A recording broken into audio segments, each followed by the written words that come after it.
आज मैं एक अमेरिकन सुपरनैचुरल ड्रामा सीरीज को एक्सप्लेन करने जा रहा हूं जिसका नाम है मैनिफेस्ट। वीडियो शुरू करने से पहले आपसे रिक्वेस्ट है कि अगर आपने हमारे चैनल को सब्सक्राइब नहीं किया है तो इसे सब्सक्राइब कर ले और बेल आइकन को भी दबा दे ताकि हमारी आने वाली लेटेस्ट वीडियोस आपको मिलती रहे। फिल्म की शुरुआत में हम स्टोन फैमिली को देखते हैं जो जमैका से अपने घर न्यूयॉर्क जाने के लिए एयरपोर्ट पर फ्लाइट का इंतजार कर रही है। एयरपोर्ट पर अनाउंसमेंट होने की वजह से उन्हें पता चलता है कि फ्लाइट ओवरलोड है और इस वजह से कुछ पैसेंजर्स को वो लोग दूसरी फ्लाइट में जो कि फ्लाइट नंबर 828 है उसमें ट्रांसफर करेंगे और वो कुछ देर बाद टेक ऑफ करेगी। माइकेला जो एक पुलिस डिटेक्टिव है, उसका भाई बेन और उसका बेटा कैल जिसे ल्यूकीमिया कैंसर है, डिसाइड करते हैं कि वो लोग फ्लाइट 828 से फ्लाई करेंगे और बाकी फैमिली मेंबर्स निर्धारित फ्लाइट से घर जल्दी पहुंच जाएं। अगले सीन में हम देखते हैं कि वो तीनों फ्लाइट 828 में है और लैंडिंग का इंतजार कर रहे हैं कि अचानक कहीं से एक तूफान दिखाई देता है जिससे फ्लाइट अग्रेसिव टर्ब्यूलेंस से गुजरता है। इससे फ्लाइट की लाइट चली जाती है और इमरजेंसी लाइट ऑन होती है जिससे सब लोग घबरा जाते हैं। कुछ देर बाद स्थिति नॉर्मल होती है और उनका फ्लाइट JFK एयरपोर्ट की तरफ बढ़ता है। एयर ट्रैफिक कंट्रोल फ्लाइट के पायलट को दूसरे एयरपोर्ट पर उतरने के लिए कहता है। दूसरी ओर ऑपरेटर फ्लाइट 828 का नाम सुनकर नर्वस सुनाई पड़ता है। पायलट को बताया जाता है कि जब वो नीचे उतरेंगे तो मिलिट्री और डॉक्टर्स उनके लिए वहां मौजूद होंगे। पायलट ये सुनकर हैरान होता है, फिर भी वो लैंड करते हैं। लैंडिंग करते ही नेशनल सिक्योरिटी एजेंसी का डायरेक्टर वेंस, जो कि चीफ इन्वेस्टिगेटर है, वो वहां पहुंचता है। वो सभी कंफ्यूज पैसेंजर्स को इन्फॉर्म करता है कि उन्होंने 7 अप्रैल 2013 को जमैका से उड़ान भरी थी, लेकिन आज की तारीख 4 नवंबर 2018 है। फ्लाइट में सवार सभी लोग पिछले 5.5 साल से लापता हैं और उन्हें मृत मान लिया गया है। फिर हमें उस दिन का सीन वापस दिखाया जाता है जब वो एयरपोर्ट पर थे। माइकेला जो कि न्यूयॉर्क पुलिस डिपार्टमेंट में डिटेक्टिव है, वो अपने परिवार को देखती है और सोचती है कि उन खुश चेहरों के पीछे वो कितने तनाव में है। उसका भाई बेन और उसकी पत्नी ग्रेस की शादी को 15 साल हो चुके हैं और वो अभी भी एक दूसरे से प्यार करते हैं। उनके जुड़वा बच्चे हैं कैल और ओलिव। कैल ल्यूकीमिया कैंसर के साथ पैदा हुआ था और उसे जीने में और 6 महीने बचे हैं। बेन और ग्रेस हमेशा अपने बेटे के बारे में चिंतित रहते हैं। वो दोनों असहाय रूप से उसे बचाने का रास्ता खोजने की कोशिश कर रहे हैं। फिर वहाँ माइकेला की माँ है जो उसे लाइफ में एक कदम आगे बढ़ाने और शादी करने के लिए कहती है। माइकेला को हाल ही में उसके लॉन्ग टर्म बॉयफ्रेंड जैरेड ने प्रपोज किया था। वो उसे जवाब देने के लिए अपना समय ले रही है क्योंकि वो अभी भी हाल ही में हुई किसी घटना के आघात से उबर रही है। उसके बाद हमें अभी का वक्त बताया जाता है। यात्रियों को लगता है कि क्यों उनके साथ कोई घटिया सा मजाक किया जा रहा है, लेकिन उन्हें जल्द ही ये एहसास होता है कि वेंस वाकई में ये बात उन्हें सीरियसली बता रहा है। आगे की जांच करने पर ये क्लियर होता है कि यात्रियों की उम्र एक दिन भी बड़ी नहीं है उनके जाने के बाद से। NSA के लोग पायलट और यात्रियों से इस बात के जवाब की उम्मीद करते हैं, लेकिन वो सभी इस बारे में क्लूलेस होते हैं। उन्हें रात भर एक कैंप में रखा जाता है और अलग अलग पूछताछ की जाती है। उन सभी के उत्तर एक समान होते हैं कि वो नहीं जानते कि क्या हुआ। 36 घंटे बाद ये खबर दुनिया के सामने आती है और एक सनसनी बन जाती है। यात्रियों के परिवार अपने प्रियजनों से मिलने के लिए एयरपोर्ट की ओर दौड़ पड़ते हैं, जबकि उन्होंने सोचा था कि वो बहुत पहले मर चुके हैं। ये यात्रियों और उनके परिवारों के लिए एक अनोखा अनुभव है। बेन अपनी बेटी से फिर से मिलता है जो अब बड़ी हो चुकी है। कैल ये देखकर चौंक जाता है कि उसकी जुड़वा अब उसकी लंबाई से दोगुना हो गई है। दूसरी ओर ग्रेस उन्हें वापस पाकर बहुत अधिक खुश है। बेन और माइकेला को पता चलता है कि उनकी माँ 2 साल पहले ही चल बसी। अचानक से हुए इतने बदलाव और घटनाओं को समझने के लिए उन्हें कुछ वक्त चाहिए, इसलिए वो घर जाकर पहले आराम करने का निर्णय लेते हैं। सभी लोग उन्हें देखकर हैरान होते हैं और परिवार अपने घर पहुंच जाता है। साइंटिस्ट फ्लाइट की जांच करना शुरू करते हैं, लेकिन उन्हें कुछ भी असाधारण नहीं मिलता है। माइकेला परेशान है क्योंकि उसका बॉयफ्रेंड जैरेड उसे एयरपोर्ट पर मिलने नहीं आया था। वो उससे मिलने के लिए अपने ऑफिस जाती है और एक सीनियर डिटेक्टिव उसका स्वागत करता है। हालांकि वो 5 साल के लिए आउट ऑफ ऑफिस होने के बावजूद नौकरी में उसका स्वागत करता है। फ्लाइट 828 की वापसी के अलावा 2 लड़कियों को उनके घर से अगवा किए जाने की खबर ने भी टीवी पर तहलका मचा दिया है। जैरेड इस केस का चीफ डिटेक्टिव है, इसीलिए बहुत बिजी है। जैरेड से मिलने पर माइकेला को पता चलता है कि ये ही एकमात्र कारण नहीं है कि वो उससे मिलने एयरपोर्ट नहीं आया, बल्कि पिछले साल उसकी शादी हो गई है, वो भी उसकी बेस्ट फ्रेंड लॉर्ड से। माइकेला हैरान है क्योंकि उसे लगता है कि वो और जैरेड अभी 2 दिन पहले तक एक साथ थे और अब नहीं है। घर लौटने पर बेन सबसे पहले कैल को डॉक्टर के पास ले जाता है। बीते कुछ वर्षों में रिसर्चर्स ने ल्यूकीमिया के इलाज का एक तरीका खोजा है जिसका मतलब है कि वो अब 6 महीने से ज्यादा जी सकता है। ये सुनकर बेन और ग्रेस को इस बात का विश्वास ही नहीं होता। इस बीच माइकेला जब एक बस से घर लौट रही होती है तो उसे एक आवाज सुनाई देती है जो ड्राइवर को बस स्लो करने के लिए कह रही है। आवाज इतनी तेज हो जाती है कि बस को स्लो करने के लिए वो ड्राइवर पर चिल्लाती है और बस के टकराने से पहले एक बच्चे की जान बच जाती है। फिर हम सानवी को देखते हैं। वो एक मेडिकल रिसर्चर है। वो भी फ्लाइट 828 में थी और 5 साल बाद अपने ऑफिस लौट रही है। लापता होने से ठीक पहले उसने जो रिसर्च सबमिट किया था वो पिछले 2 वर्षों से चल रहा है और इससे कैंसर ठीक हो रहा है। उसके कोवर्कर्स ने उसका स्वागत करते हुए एक सरप्राइज पार्टी दी है। दूसरे दिन माइकेला जॉगिंग के लिए जाती है और एक गेट के अंदर से 2 कुत्तों को भौंकते हुए देखती है। ये दूसरी बार होता है कि वो फिर से कुछ आवाज सुनती है जैसे उसे कोई बोल रहा है कि उन्हें आजाद कर दो। जॉगिंग जारी रखने से पहले वो 1 सेकंड के लिए इसके बारे में सोचती है। घंटे बीत जाते हैं और अंधेरा हो जाता है लेकिन वो आवाज नहीं जाती। आधी रात को माइकेला फिर से कुत्तों के पास जाती है और थोड़ी देर बाद बेन भी वहां पहुंच जाता है। बेन माइकेला से पूछता है कि क्या उसने भी वही आवाज सुनी जो उसने सुनी है। वो दरवाजा तोड़ते हैं और कुत्तों को आजाद करते हैं, लेकिन किसी को इस बात का पता ना चले ये भी फैसला करते हैं। क्योंकि पूरी दुनिया की निगाह इस वक्त उन पर है, इसलिए अगर वो कुछ भी अजीब कहते हैं तो लोग उन पर प्रयोग करना चाहेंगे। अगले दिन पुलिस को घटना के सिक्योरिटी फुटेज मिलते हैं।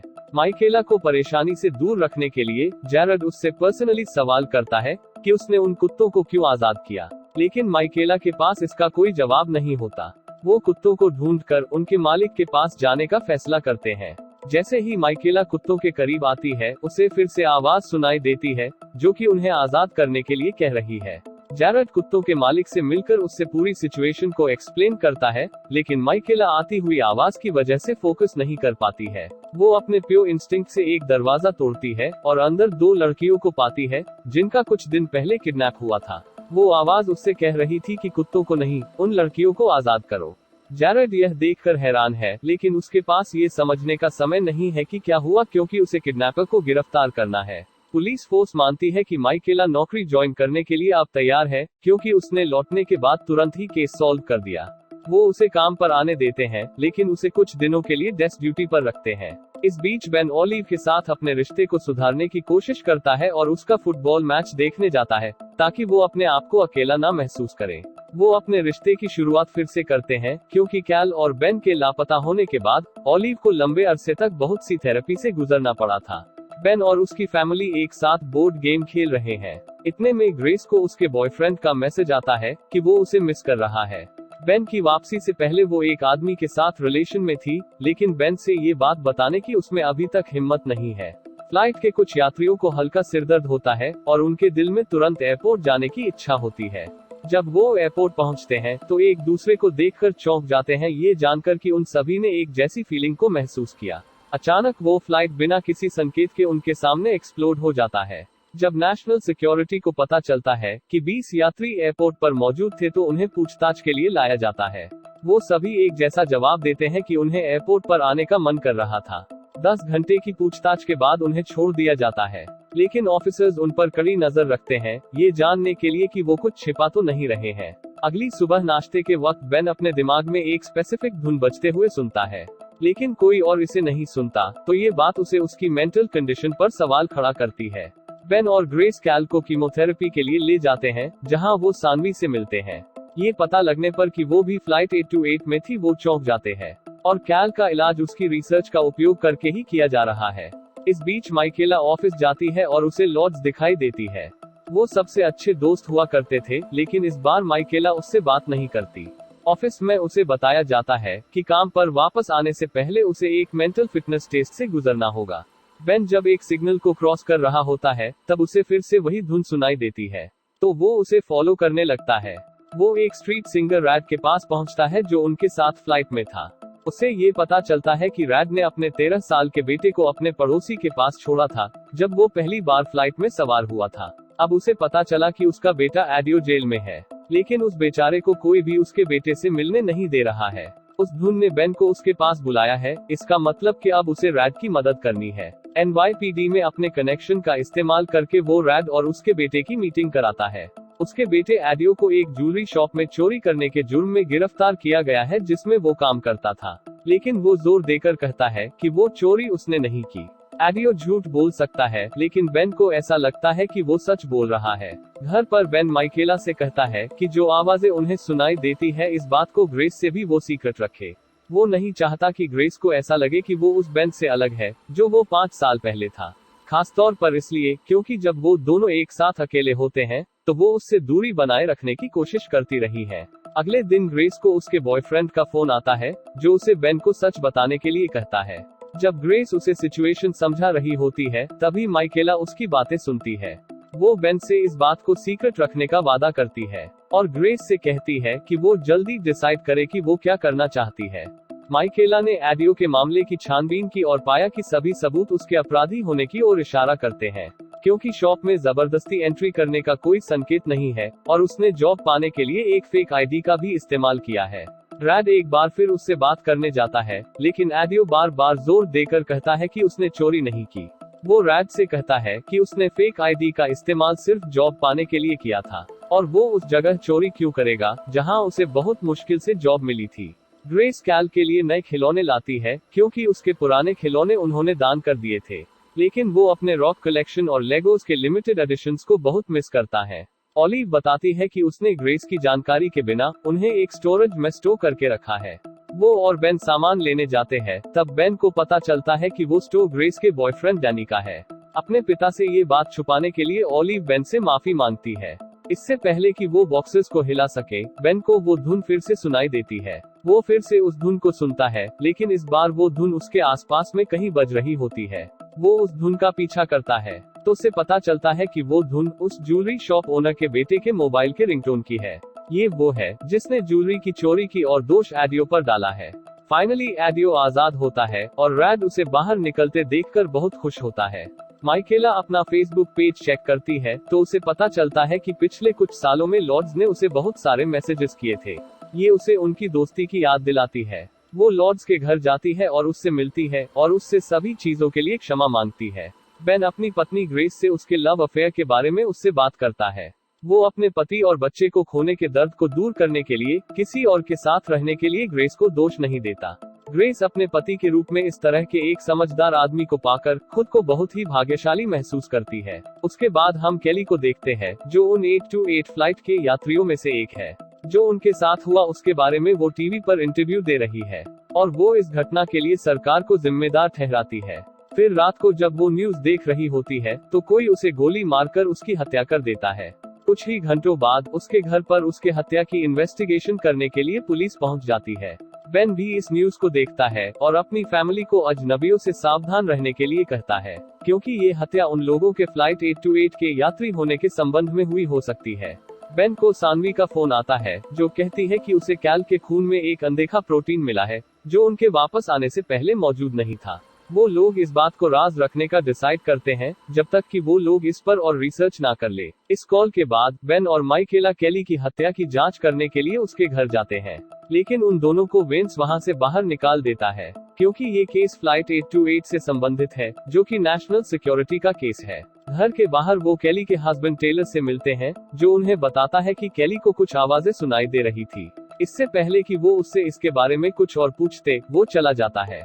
माइकेला भी अपने दिमाग में बार बार ओन यू ट्रूथ जैसा वर्ड सुनती है। उसे याद आता है कि केली ने अपने इंटरव्यू में वही बात कही थी और उसे पता चलता है कि ये केली के हत्यारे को खोजने के लिए एक इशारा है।